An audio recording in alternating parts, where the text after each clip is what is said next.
Nangamatay ang mga isda at alagang hayop sa Mexico dahil sa matinding tagtuyot na nararanasan doon.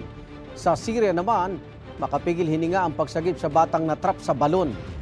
Papasada ng UB Express overseas.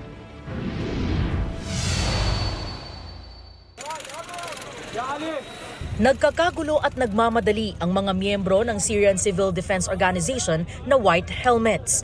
Isang bata kasi ang natrap sa loob ng isang balon sa syudad ng Idlib. Sinubukan nilang hugutin ang bata gamit ang mga lubid pero masyadong makitid ang butas. Sa tagal ng operasyon, kinailangan bigyan ng oxygen source ang bata. Emosyonal ang isa sa mga kaanak ng bata na nakaantabay sa rescue operation. Maya-maya, gumamit na ang mga rescuer ng mga makina para maghukay sa paligid ng balon.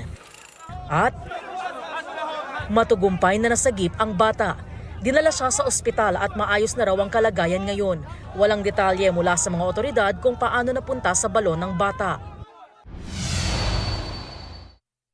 Sa Chihuahua, Mexico, libo-libong patay na isda ang nagkalat sa isang lawa. Ayon sa mga opisyal, nangamatay ang mga isda dahil sa matinding tagtuyot na nararanasan doon.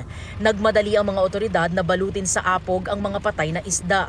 Pinangangambahan kasi na makakaapekto ito sa kalusugan ng mga tao. Bukod sa mga isda, apektado rin ng matinding init ang ilang hayop. Halos butot balat na lang ang ilang alagang baka at asno. Natuyo na kasi ang mga dam kaya halos wala nang mainom ang mga hayop.